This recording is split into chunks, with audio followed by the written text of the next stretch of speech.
An anomaly which often struck me in the character of my friend Sherlock Holmes was that, although in his methods of thought he was the neatest and most methodical of mankind, and although also he affected a certain quiet primness of dress, he was nonetheless in his personal habits one of the most untidy men that ever drove a fellow lodger to distraction.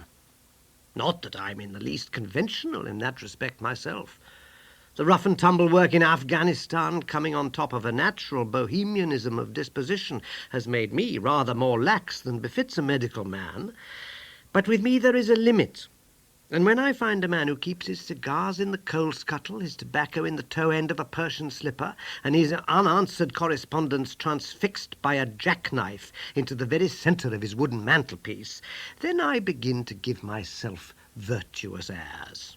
I've always held, too, that pistol practice should be distinctly an open-air pastime, and when Holmes, in one of his queer humours, would sit in an armchair with his hair-trigger and 100 Boxer cartridges and proceed to adorn the opposite wall with a patriotic V.R. done in bullet-pox, I felt strongly that neither the atmosphere nor the appearance of our room was improved by it. Our chambers were always full of chemicals and of criminal relics, which had a way of wandering into unlikely positions and of turning up in the butter dish or in even less desirable places. But his papers were my great crux. He had a horror of destroying documents, especially those which were connected with his past cases, and yet it was only once in every year or two that he would muster energy to docket and arrange them. For, as I've mentioned somewhere in these incoherent memoirs, the outbursts of passionate energy when he performed the remarkable feats with which his name is associated were followed by reactions of lethargy, during which he would lie about with his violin and his books, hardly moving save from the sofa to the table. Thus, month after month, his papers accumulated until every corner of the room was stacked with bundles of manuscript, which were on no account to be burned, and which could not be put away save by their owner. One winter's night, as we sat together by the fire, I ventured to suggest to him that as he'd finished pasting extracts into his commonplace book, he might employ the next 2 hours in making our room a little more habitable. He could not deny the justice of my request, so with a rather rueful face he went off to his bedroom, from which he returned presently, pulling a large tin box behind him, and this he placed in the middle of the floor, and squatting down upon a stool in front of it, he threw back the lid. I could see that it was already a third full of bundles of paper tied up with red tape into separate packages. "There are cases enough here, Watson," said he, looking at me with mischievous eyes. "I think that if you knew all that I had in this box, you would ask me to pull some out instead of putting others in." These are the records of your earlier work, then?" I asked. "I've often wished that I had notes of those cases." "Yes, my boy. These were all done prematurely before my biographer had come to glorify me." He lifted bundle after bundle in a tender, caressing sort of way. "They're not all successes, Watson," said he, "but there are some pretty little problems among them. Here's the record of the Tarleton murders, and the case of Vanbury, the wine merchant, and the adventure of the old Russian woman, and the singular affair of the aluminium crutch, as well as a full account of Ricoletti of the club foot and his abominable wife. And here, now, this really is something a little recherché." He dived his arm down to the bottom of the chest and brought up a small wooden box with a sliding lid, such as children's toys are kept in. From within he produced a crumpled piece of paper, an old-fashioned brass key, a peg of wood with a ball of string attached to it, and 3 rusty old discs of metal. "Well, my boy, what do you make of this lot?" he asked, smiling at my expression. "It is a curious collection." "Very curious, and the story that hangs round it will strike you as being more curious still." "These relics have a history, then?" "So much so that they are history." "What do you mean by that?" Sherlock Holmes picked them up one by one and laid them along the edge of the table. Then he reseated himself in his chair and looked them over with a gleam of satisfaction in his eye. "These," said he, "are all that I have left to remind me of the adventure of the Musgrave ritual. I'd heard him mention the case more than once, though I'd never been able to gather the details. "I should be so glad," said I, "if you would give me an account of it." "And leave the litter as it is?" he cried mischievously. "Your tidiness won't bear much strain after all, Watson. But I should be glad that you should add this case to your annals, for there are points in it which make it quite unique in the criminal records of this, or I believe of any other country. A collection of my trifling achievements would certainly be incomplete which contained no account of this very singular business. You may remember how the affair of the Gloria Scott and my conversation with the unhappy man whose fate I told you of first turned my attention in the direction of the profession which has become my life's work. You see me now when my name has become known far and wide, and when I'm generally recognized both by the public and by the official force as being a final court of appeal in doubtful cases. Even when you knew me first at the time of the affair which you've commemorated in A Study in Scarlet, I'd already established a considerable, though not a very lucrative, connection. You can hardly realize then how difficult I found it at first and how long I had to wait before I succeeded in making any headway. When I first came up to London, I had rooms in Montague Street, just round the corner from the British Museum, and there I waited, filling in my too abundant leisure time by studying all those branches of science which might make me more efficient. Now and again cases came in my way, principally through the introduction of old fellow students, for during my last years at the university there was a good deal of talk there about myself and my methods. The third of these cases was that of the Musgrave ritual. And it is to the interest which was aroused by that singular chain of events and the large issues which proved to be at stake that I trace my first stride towards the position which I now hold. Reginald Musgrave had been in the same college as myself, and I had some slight acquaintance with him. He was not generally popular among the undergraduates, though it always seemed to me that what was set down as pride was really an attempt to cover extreme natural diffidence. In appearance, he was a man of an exceedingly aristocratic type, thin, high-nosed, and large-eyed, with languid and yet courtly manners. He was indeed a scion of one of the very oldest families in the kingdom, though his branch was a cadet one, which had separated from the northern Musgraves some time in the 16th century, and had established itself in western Sussex, where the manor house of Hurlstone is perhaps the oldest inhabited building in the county. Something of his birthplace seemed to cling to the man, and I never looked at his pale, keen face or the poise of his head without associating him with grey archways and mullioned windows and all the venerable wreckage of a feudal keep. Once or twice we drifted into talk, and I can remember that more than once he expressed a keen interest in my methods of observation and inference. For 4 years I'd seen nothing of him until one morning he walked into my room in Montague Street. He'd changed little, was dressed like a young man of fashion. He was always a bit of a dandy, and preserved the same quiet, suave manner which had formerly distinguished him. "How has all gone with you, Musgrave?" I asked, after we'd cordially shaken hands. "You probably heard of my poor father's death," said he. "He was carried off about 2 years ago. Since then I have, of course, had the Hurlstone estate to manage, and as I'm a member for my district as well, my life's been a busy one. But I understand, Holmes, that you're turning to practical ends, those powers with which you used to amaze us." "Yes," said I have taken to living by my wits." "I'm delighted to hear it, for your advice at present would be exceedingly valuable to me. We've had some very strange doings at Hurlstone, and the police have been able to throw no light upon the matter. It's really the most extraordinary and inexplicable business."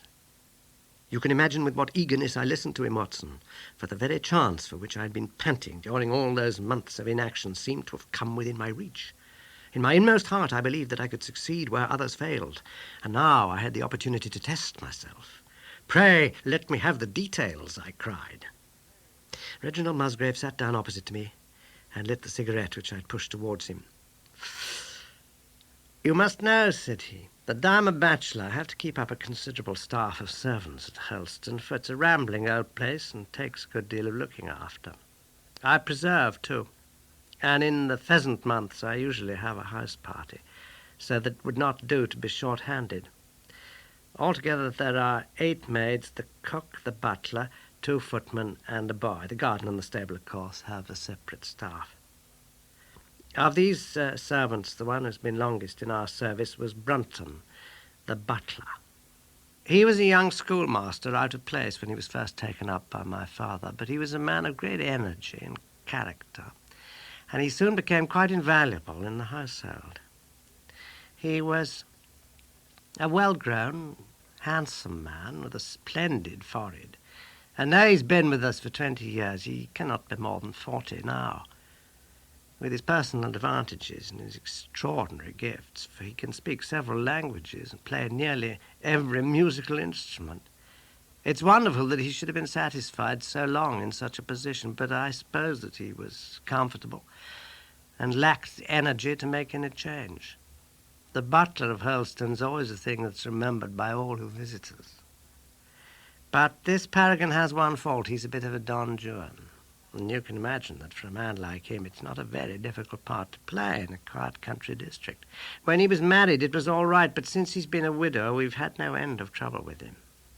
A few months ago, we were in hopes that he was about to settle down again, for he became engaged to Rachel Howells, our second housemaid. But he's thrown her over since then and taken up with Janet Tregellis, the daughter of the head gamekeeper. Rachel, who's a very good girl, but of an excitable Welsh temperament, had a sharp touch of brain fever and goes about the house now, or did until yesterday, like a black-eyed shadow of her former self. That was our first drama at Hurlstone, but a second one came to drive it from our minds, and it was prefaced by the disgrace and dismissal of Butler Brunton. And this is how it came about. I've said that the man was intelligent, and this very intelligence has caused his ruin, for it seems to have led to an insatiable curiosity about things which did not in the least concern him.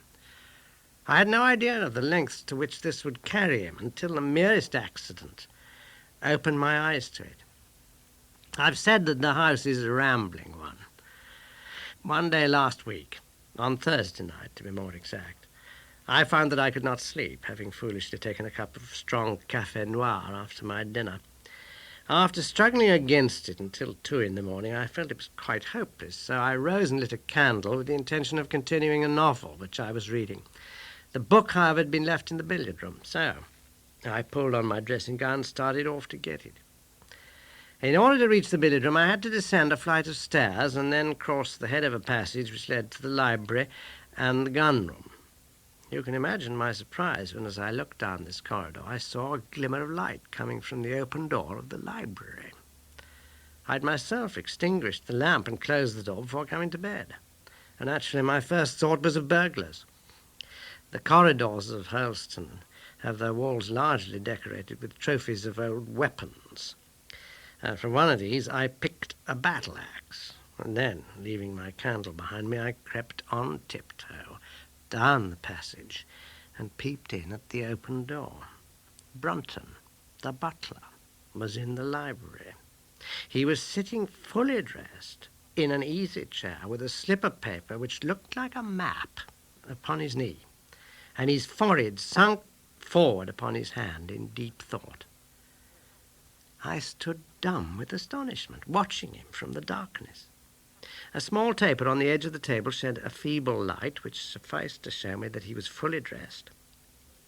Suddenly, as I looked, he rose from his chair and, walking over to a bureau at the side, he unlocked it and drew out one of the drawers. From this he took a paper, and returning to his seat, he flattened it out beside the taper on the edge of the table and began to study it with minute attention. My indignation at this calm examination of our family documents overcame me so far that I took a step forward, and Brunton, looking up, saw me standing in the doorway. He sprang to his feet. His face turned livid with fear, and he thrust into his breast that chart-like paper which he'd been originally studying. "So," said I, "this is how you repay the trust which we've reposed in you. You'll leave my service tomorrow." He bowed with the look of a man who was utterly crushed and slunk past me without a word. The taper was still on the table, and by its light I glanced to see what the paper was which Brunton had taken from the bureau. To my surprise, it was nothing of any importance at all. It's simply a copy of the questions and answers in the singular old observance called the Musgrave ritual. It's a sort of ceremony peculiar to our family, which each Musgrave for centuries past has gone through on his coming of age. A thing of private interest, and perhaps of some little importance to the archaeologist, like our own blazonings and charges, but of no practical use whatever. "We had better come back to the paper afterwards," said I. "If you think it really necessary," he answered with some hesitation. To continue my statement, however, I relocked the bureau, using the key which Brunton had left, and I turned to go, and I was surprised to find that the butler had returned and was standing before me. "Mr. Musgrave, sir," he cried in a voice which was hoarse with emotion, "I can't bear disgrace, sir. I've always been proud above my station in life, and disgrace would kill me. My blood will be on your head, sir. It will indeed, if you drive me to despair. If you cannot keep me after what has passed, then for God's sake let me give you notice and leave in a month, as if of my own free will. I could stand that, Mr. Musgrave, but not to be cast out before all the folk that I know so well." "You don't deserve much consideration, Brunton," I answered. "Your conduct has been most infamous. However, as you've been a long time in the family, I have no wish to bring public disgrace upon you. A month, however, is too long. Take yourself away in a week, and give what reason you like for going." "Only a week, sir?" he cried in a despairing voice. "A fortnight, say at least a fortnight." "A week," I repeated, "and you may consider yourself to have been very leniently dealt with." He crept away, his face sunk upon his breast like a broken man, while I put out the light and returned to my room. Now, for 2 days after this, Brunton was most assiduous in his attention to his duties. I made no allusion to what had passed, and waited with some curiosity to see how he'd cover his disgrace.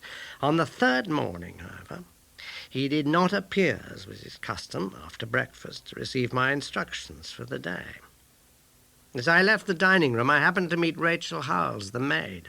I've told you that she'd only recently recovered from an illness, and was looking so wretchedly pale and wan that I remonstrated with her for being at work. "You should be in bed," I said. "Come back to your duties when you're stronger." She looked at me with so strange an expression that I began to suspect that her brain was affected.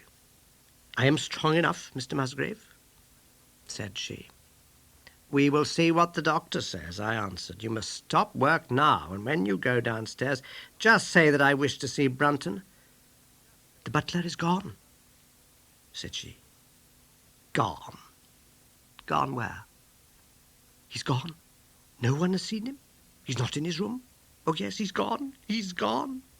She fell back against the wall with shriek after shriek of laughter, while I, horrified at this sudden hysterical attack, rushed to the bell to summon help. The girl was taken to her room, still screaming and sobbing, while I made inquiries about Brunton. There was no doubt about it that he'd disappeared. His bed had not been slept in. He'd been seen by no one since he'd retired to his room the night before, and yet it was difficult to see how he could have left the house, as both windows and doors were found to be fastened in the morning. His clothes, his watch, and even his money were in his room, but the black suit which he usually wore was missing.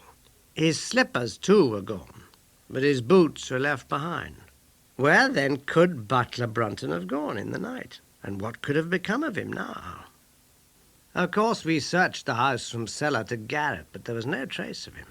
It is, as I've said, a labyrinth of an old house, especially the original wing, which is now practically uninhabited. But we ransacked every room and cellar without discovering the least sign of the missing man. It was incredible to me that he could have gone away, leaving all his property behind him. And yet where could he be? I called in the local police, but without success. Rain had fallen on the night before, and we examined the lawn and the paths all round the house, but in vain. Matters were in this state when a new development quite drew our attention away from the original mystery. For 2 days, Rachel Holmes had been so ill, sometimes delirious, sometimes hysterical, that a nurse had been employed to sit up with her at night. On the third night after Brunton's disappearance, the nurse, finding her patient sleeping nicely, had dropped into a nap in the armchair. When she woke in the early morning to find the bed empty, the window open, and no signs of the invalid. I was instantly aroused, and with the two footmen started off at once in search of the missing girl. It was not difficult to tell the direction which she'd taken, for, starting from under her window, we could follow her footmarks easily across the lawn to the edge of the mere, where they vanished, close to the gravel path which leads out of the grounds. The lake there is 8 feet deep. You can imagine our feelings when we saw that the trail of the poor demented girl came to an end at the edge of it. Of course, we had the drags at once and set to work to recover the remains, but no trace of the body could we find. On the other hand, we brought to the surface an object of a most unexpected kind. It was a linen bag which contained within it a mass of old rusted and discoloured metal and several dull-coloured pieces of pebble or glass. Now, this strange find was all that we could get from the mere, and although we made every possible search and inquiry yesterday, we know nothing of the fate either of Rachel Howells or of Richard Brunton. The county police are at their wits' end. I've come up to you as a last resource. You can imagine, Watson, with what eagerness I listened to this extraordinary sequence of events and endeavoured to piece them together and to devise some common thread upon which they might all hang. The butler was gone. The maid was gone. The maid had loved the butler, but had afterwards had cause to hate him. She was of Welsh blood, fiery and passionate. She'd been terribly excited immediately after his disappearance. She had flung into the lake a bag containing some curious contents. These were all factors which had to be taken into consideration, and yet none of them got quite to the heart of the matter. What was the starting point of this chain of events? There lay the end of this tangled line. "I must see that paper, Musgrave," said I, "which this butler of yours thought it worth his while to consult, even at the risk of the loss of his place." "It's rather an absurd business, this ritual of ours," he answered.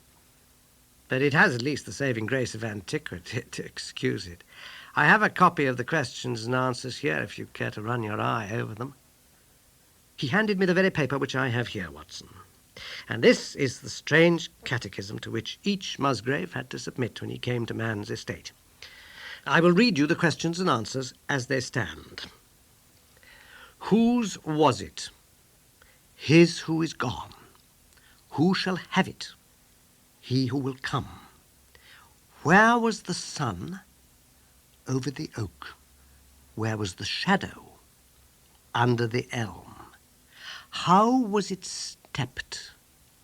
North by 10 and by 10, east by 5 and by 5, south by 2 and by 2, west by 1 and by 1, and so under.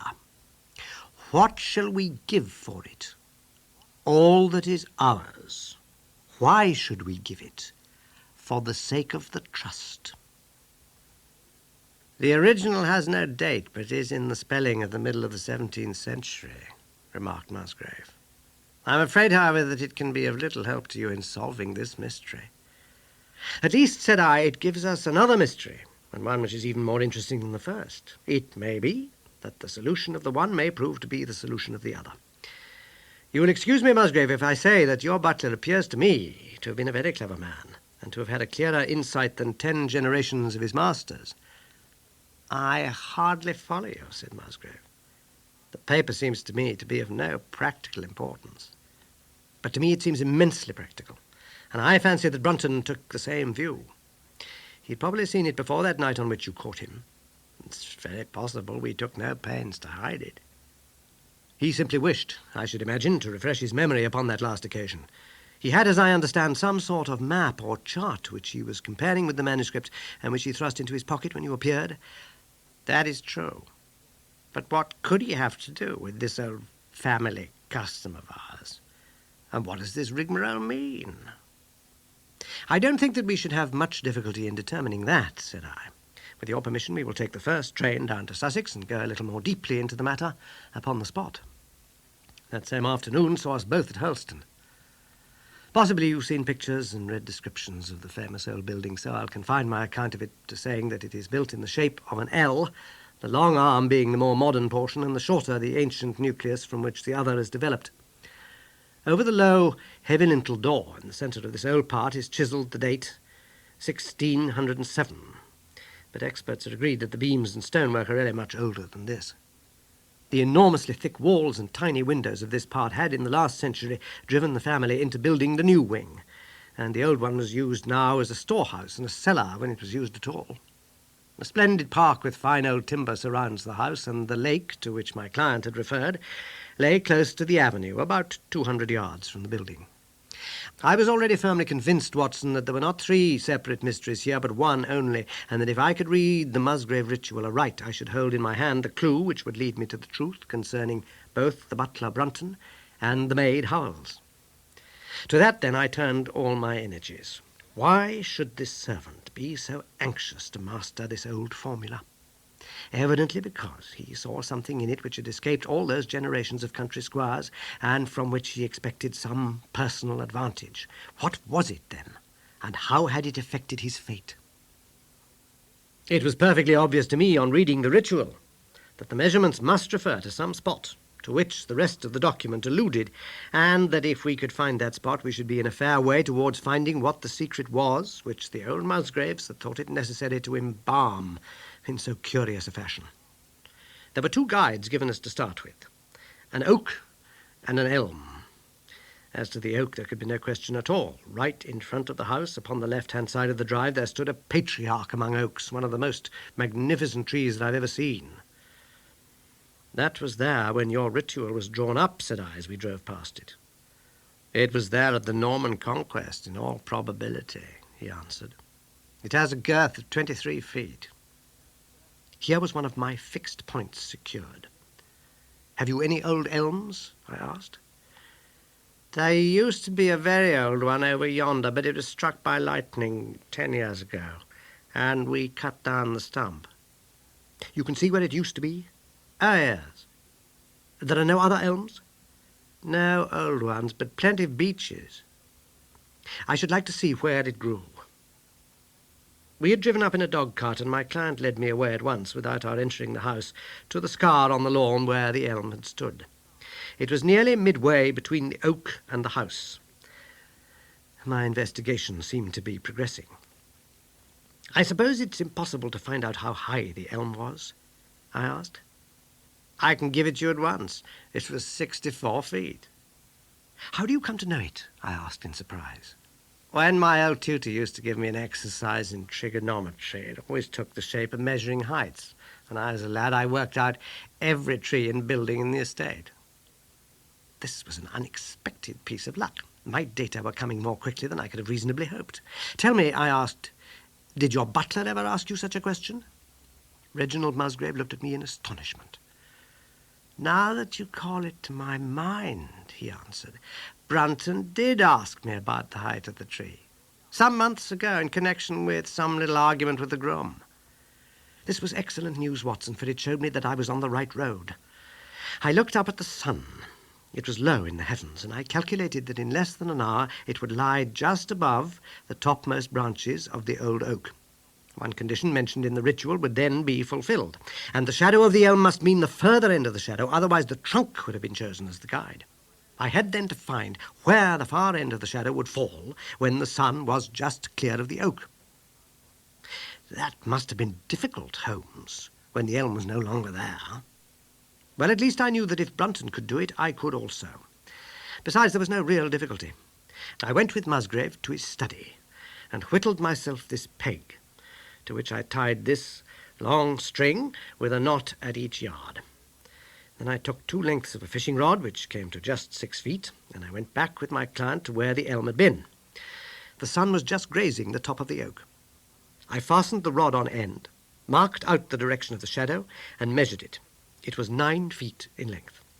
Of course, the calculation now was a simple one. If a rod of 6 feet threw a shadow of 9, a tree of 64 feet would throw one of 96, and the line of the one would, of course, be the line of the other. I measured out the distance, which brought me almost to the wall of the house, and I thrust a peg into the spot. You can imagine my exultation, Watson, when within 2 inches of my peg I saw a conical depression in the ground. I knew that it was the mark made by Brunton in his measurements, and that I was still upon his trail. From this starting point, I proceeded to step, having first taken the cardinal points by my pocket compass. 10 steps with each foot took me along parallel with the wall of the house, and again I marked my spot with a peg. Then I carefully paced off 5 to the east and 2 to the south. It brought me to the very threshold of the old door. 2 steps to the west meant now that I was to go 2 paces down the stone-flagged passage. And this was the place indicated by the ritual. Never have I felt such a cold chill of disappointment, Watson. For a moment it seemed to me that there must be some radical mistake in my calculations. The setting sun shone full upon the passage floor, and I could see that the old foot-worn grey stones with which it was paved were firmly cemented together, and had certainly not been moved for many a long year. Brunton had not been at work here. I tapped upon the floor, but it sounded the same all over, and there was no sign of any crack or crevice. But fortunately Musgrave, who had begun to appreciate the meaning of my proceedings, and who was now as excited as myself, took out his manuscript to check my calculations. "And under," he cried. "You've omitted the 'and under.'" I'd thought that it meant that we were to dig, but now, of course, I saw at once that I was wrong. "There is a cellar under this, then?" I cried. "Yes, and as old as the house, down there, through this door." We went down a winding stone stair, and my companion, striking a match, lit a large lantern which stood on a barrel in the corner. In an instant it was obvious that we had at last come upon the true place, and that we had not been the only people to visit the spot recently. It had been used for the storage of wood, but the billets, which had evidently been littered over the floor, were now piled at the sides so as to leave a clear space in the middle. In this space lay a large and heavy flagstone with a rusted iron ring in the centre, to which a thick shepherd's check muffler was attached. "By Jove!" cried my client. "That's Brunton's muffler. I've seen it on him, could swear to it. What has the villain been doing here?" At my suggestion, a couple of the county police were summoned to be present, and I then endeavoured to raise the stone by pulling on the cravat. I could only move it slightly, and it was with the aid of one of the constables that I succeeded at last in carrying it to one side. A black hole yawned beneath, into which we all peered, while Musgrave, kneeling at the side, pushed down the lantern. A small chamber, about 7 feet deep and 4 feet square, lay open to us. At one side of this was a squat, brass-bound wooden box, the lid of which was hinged upwards, with this curious old-fashioned key projecting from the lock. It was furred outside by a thick layer of dust, and damp and worms had eaten through the wood, so that a crop of livid fungi was growing on the inside of it. Several discs of metal, old coins apparently, such as I hold here, were scattered over the bottom of the box, but it contained nothing else. At the moment, however, we had no thought for the old chest, for our eyes were riveted upon that which crouched beside it. It was the figure of a man, clad in a suit of black, who squatted down upon his hams with his forehead sunk upon the edge of the box and his 2 arms thrown out on each side of it. The attitude had drawn all the stagnant blood to the face, and no man could have recognized that distorted, liver-coloured countenance. But his height, his dress, and his hair were all sufficient to show my client, when we had drawn the body up, that it was indeed his missing butler. He had been dead some days, but there was no wound or bruise upon his person to show how he'd met his dreadful end. When his body had been carried from the cellar, we found ourselves still confronted with a problem, which was almost as formidable as that with which we'd started. I confess that so far, Watson, I had been disappointed in my investigation.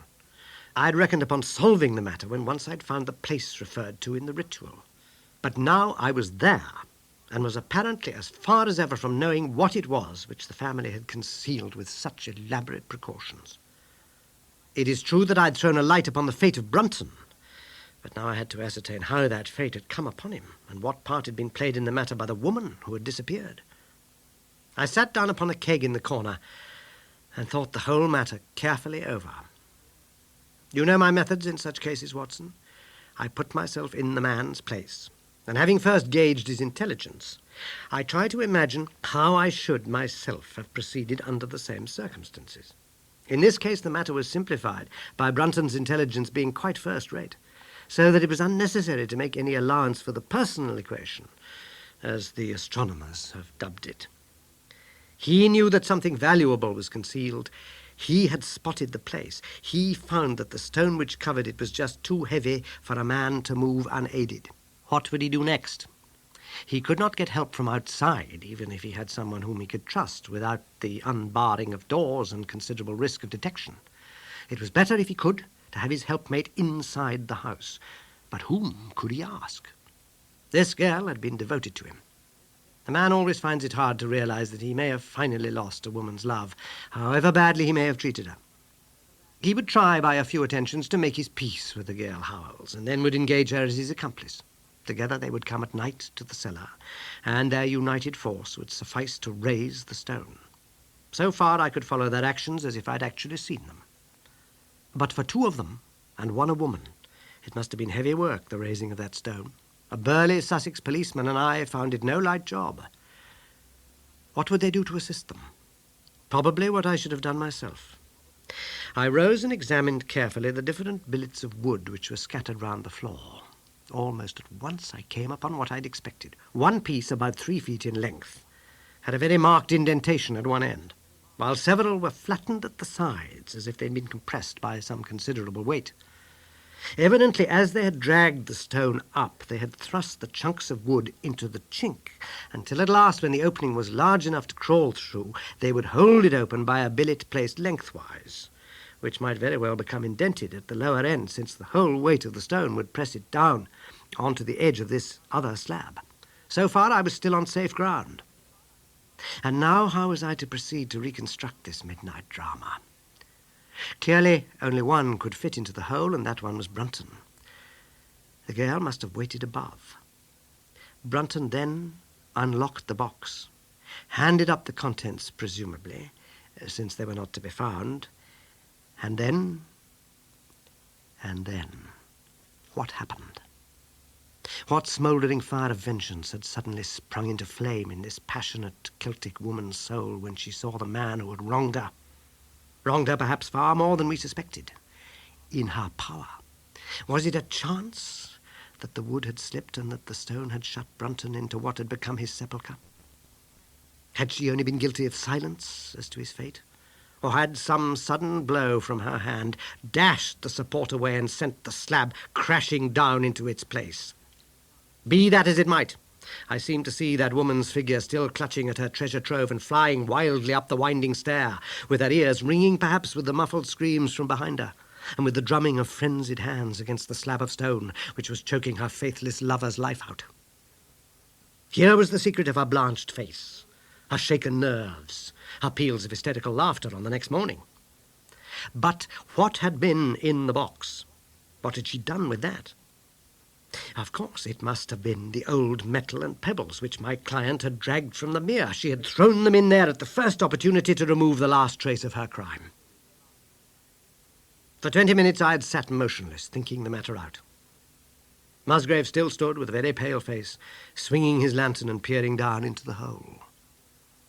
"These are coins of Charles I," said he, holding out the few which had been in the box. "You see, we were right in fixing our date for the ritual." "We may find something else of Charles I," I cried, as the probable meaning of the first 2 questions of the ritual broke suddenly upon me. "Let me see the contents of the bag which you fished from the mere." We ascended to his study, and he laid the debris before me. I could understand his regarding it as of small importance when I looked at it, for the metal was almost black and the stones lustreless and dull. I rubbed one of them on my sleeve, however, and it glowed afterwards like a spark in the dark hollow of my hand. The metalwork was in the form of a double ring, but it had been bent and twisted out of its original shape. "You must bear in mind," said I, "that the royal party made head in England even after the death of the king, and that when they at last fled, they probably left many of their most precious possessions buried behind them, with the intention of returning for them in more peaceful times. My ancestor, Sir Ralph Musgrave, was a prominent cavalier, and the right-hand man of Charles II in his wanderings," said my friend. Ah, indeed, I answered. Well, now, I think that really should give us the last link that we wanted.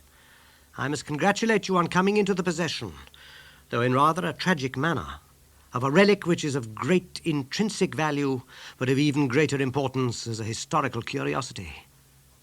What is it, then? He gasped in astonishment.